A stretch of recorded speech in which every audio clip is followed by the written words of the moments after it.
नमस्कार। मुसलमान देशों में एक धमाकेदार चर्चा शुरू हो गई है। खास करके मिडिल ईस्ट और अरब देशों में खलबली मच गई है। और ये खलबली और ये धमाकेदार चर्चा है एक नए धर्म को लेके, जिसका नाम है अब्राहमी धर्म। ये हैं अहमद अल तैयब, इमाम हैं, इजिप्ट के इस्लामिक स्कॉलर हैं, 2010 से अल अजहर के ग्रैंड इमाम हैं, सुन्नी मुसलमान हैं, सूफी आंदोलन से जुड़े रहे हैं। अहमद अल तैयब जनाब सीधा इजिप्शियन प्रेसिडेंट होस्नी मुबारक द्वारा ग्रैंड इमाम बनाए गए हैं। अब यही अहमद अल तैयब जनाब ने अब्राहमी धर्म की आलोचना की है। कहा है इसका कोई रंग नहीं है, इसमें कोई खुशबू नहीं है, कोई कमांडमेंट नहीं है, कोई पैगंबर नहीं है, कोई पुख्ता फॉलोअर नहीं है, फिर ये धर्म कैसा है? हो ही नहीं सकता। अरे भाई, तो फिर अहमद अल तैयब जनाब को ऐसे धर्म की आलोचना क्यों करनी पड़ गई जिसका कोई फॉलोअर नहीं है, कोई पैगंबर नहीं है, उसमें कोई रंग नहीं है, कोई खुशबू नहीं है? ये तैयब जनाब ISIL और ISIS को कह चुके हैं कि ये इस्लाम का फायदा उठा रहे हैं, इस्लाम का नाम लेकर गलत सत्ता कायम की हुई है। और ये अहमद अल तैयब जनाब का ये भी मानना है कि दुनिया के सभी धर्मों के लोगों को एक साथ नहीं जोड़ा जा सकता। अब ये जो नया धर्म है अब्राहमी, इसकी परिकल्पना क्या है, इसको देखते हैं। दुनिया बनाने वाले ईश्वर या क्रिएटर ने समय समय पर मानव को मानव जाति पर अपना संदेश प्रकट करने के लिए चुना है। दरअसल कुरान में अब्राहम, नूह, डेविड, इसहाक, जैकब, मूसा और यीशु जैसे कई नबियों का जिक्र है। इन सभी नबियों के संदेश की अंतिम परिणति अंतिम पैगंबर मोहम्मद के रूप में हुई। मतलब कि पूर्व संदेशों का समावेश कुरान में स्पष्ट रूप से है। इस तरह इस्लाम कोई नया धर्म नहीं है। इब्राहिम, याकूब, मूसा, यीशु और अन्य नबियों का संदेश कुरान में है और पैगंबर मोहम्मद अंतिम नबी हैं जिन्हें अल्लाह ने सर्वव्यापी संदेश पाक के रूप में चुना। यह बताता है कि इस्लाम, ईसाई धर्म और यहूदी धर्म के बीच एक मजबूत संबंध है। कुरान में ईसाई और यहूदियों को पुस्तक के लोगों के रूप में संदर्भित किया गया है। यीशु जो वर्जिन मैरी से जन्मे हैं, नबी हैं, इस्लाम के पूर्व के नबी माने जा सकते हैं। अब इस व्याख्या से मुसलमान, ईसाई, यहूदी एक हो सकते हैं। जो क्रिश्चियनिटी है, जुदाइज्म है, इस्लाम है, इसके बीच की दूरी कम हो सकती है। ये जो कुछ मौलवी ये मानते हैं कि धरती का जब तक आखिरी इंसान, इस धरती का जब तक आखिरी इंसान मुसलमान नहीं हो जाएगा, इस्लाम पूरा नहीं होगा, इसमें कमी आ सकती है। और इसके वजह से जो पनपता है आतंक, ISI और बोको हरम जैसी संस्थाएं आती हैं, 9/11 होता है, स्वीडन फ्रांस पर आतंकी हमला होता है, ये कम हो सकता है। इस्लाम एक ऐसा दीवार है जिसके अंदर तो जाया जा सकता है, बाहर नहीं निकला जा सकता है, इसमें तब्दीली आ सकती है। जो कमांडमेंट्स हैं इस्लाम के, वो कट्टर नहीं रह जाएंगे, हो सकता है। इब्राहिम नाम के पैगंबर को आधार मानकर अब्राहिम धर्म की जो परिकल्पना है, उसका दूसरा सबसे बड़ा कारण ये देखिए। पैगंबर अब्राहिम के नाम पर इस नए धर्म की परिकल्पना का दूसरा कारण ये है कि इजराइल और अरब देशों के बीच खूनी खेल जारी है। फिलिस्तीन और इजराइल की दुश्मनी जगजाहिर है।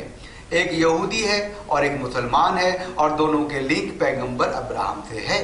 जेरूसलम मुसलमानों, यहूदियों और ईसाइयों के लिए पवित्र स्थल है। जब तीनों के लिए पवित्र स्थल एक है तो तीनों में दुश्मनी क्यों? तीनों एक क्यों नहीं हो सकते? अरब देशों का इजराइल के साथ संबंध अच्छे क्यों नहीं हो सकते? दरअसल अब्राहमिया शब्द का इस्तेमाल पिछले साल पहली बार हुआ और ये इसीलिए हुआ कि संयुक्त अरब अमीरात और बहरीन का संबंध इजराइल से अच्छे हों। इस संबंध को सुधारने के लिए किए गए समझौते के दौरान पहली बार अब्राहमिया शब्द का इस्तेमाल हुआ। अमेरिका का पूर्व राष्ट्रपति डोनाल्ड ट्रंप द्वारा प्रायोजित समझौते को अब्राहिमी समझौता कहा गया। इस समझौते में कहा गया कि हम तीनों अब्राहमिक धर्मों और सभी मानवता के बीच शांति को आगे बढ़ाने के लिए अंतर सांस्कृतिक और अंतर धार्मिक संवाद का समर्थन करने के प्रयासों को प्रोत्साहित करते हैं।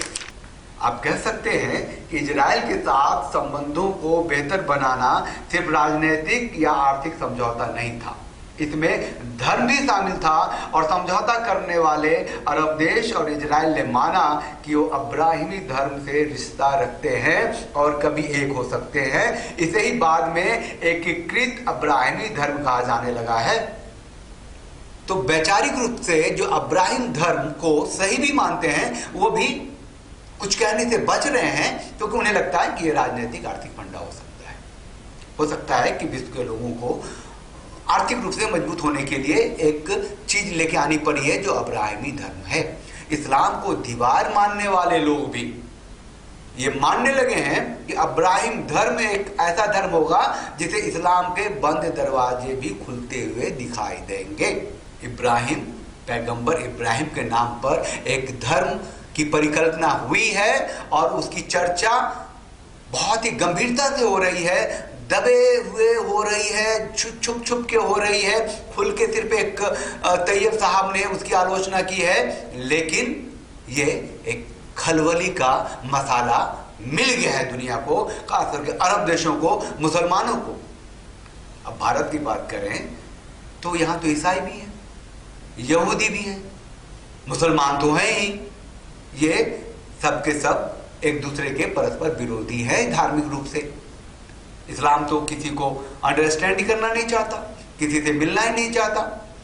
क्रिश्चियनिटी का अलग धर्म का प्रचार है और यहूदी लोग हैं जो बहुत ही सख्ती से अपने धर्म का पालन करके अपना वजूद बनाए हुए हैं।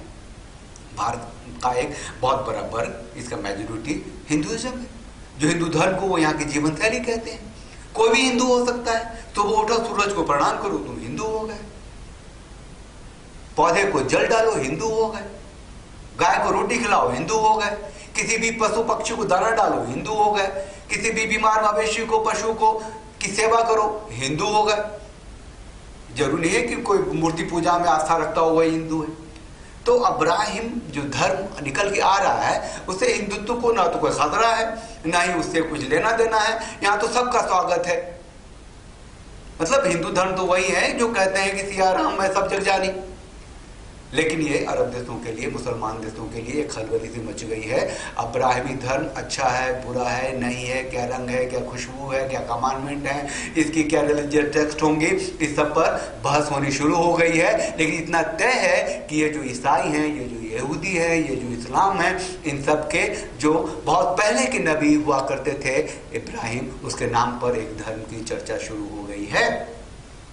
चलिए आप चैनल को लाइक कीजिए, शेयर कीजिए, सब्सक्राइब कीजिए और बने रहिए हमारे साथ। हम तो राष्ट्रवादी चैनल हैं और हमारे साथ कहिए वंदे मातरम, भारत माता की जय, जय Bharat. Thanks for watching. Drop a like, leave a comment, and don't forget to subscribe to watch more videos like this. Subscribe, click on the bell to turn on notifications.